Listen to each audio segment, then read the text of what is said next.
Here's a brutal truth.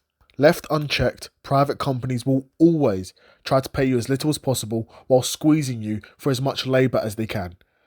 And if you ever wondered why your parents or grandparents had stable jobs with pensions and weekends off, while today most of us are overworked, underpaid, and burnt out, the answer is simple: the fall of trade unions.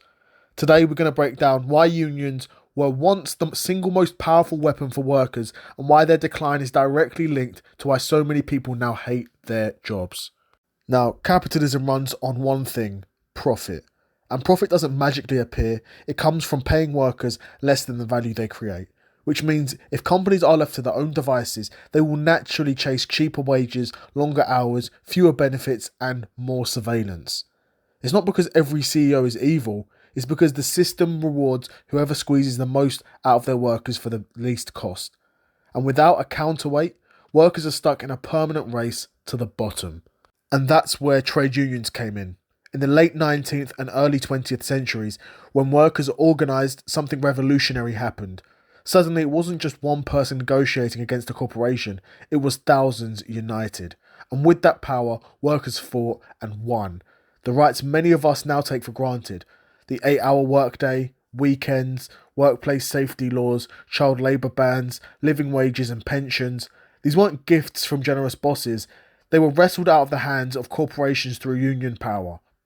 Every right you enjoy at work today, it exists because someone before you fought, and sometimes died for it.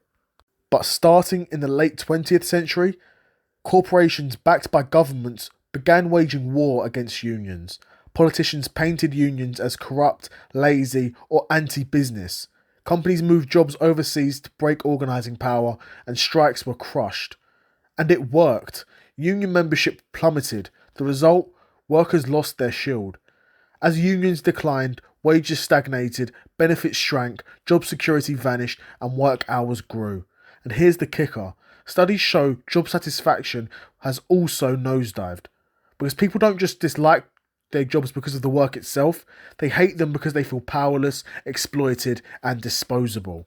And without strong unions, here's the corporate playbook: cut pay, then tell workers it's market forces, increased hours and then call it dedication, remove benefits and then say we're like a family.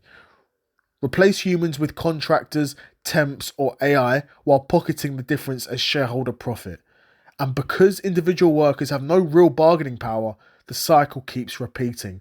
Meanwhile, CEO pay has exploded by over 1,000% since the 1970s, while the average worker wage has barely moved. Coincidence? No. It's cause and effect. And the truth is this: the only reason companies ever improved working conditions was because workers forced them to. And the only way workers can force them to again is together. And that's why unions matter now more than ever. Because in an era where companies are using AI, global outsourcing, and billion-dollar lobbying to cut labour costs, the only defence workers have is collective power. Union strength isn't just about paychecks, it's about dignity, it's about respect, and it's about saying, we're not disposable, we will not be chewed up and spat out for quarterly profits. So here's the uncomfortable truth. If you feel powerless at your job, if you feel your work doesn't matter, and if you feel like you're just a cog in someone else's machine, that's not an accident. That's a direct result of decades of corporations dismantling unions to keep you isolated and weak. The only real question is, will workers accept this as the new normal, or will they remember that every gain in history has not won by begging, but rather has been won by organising?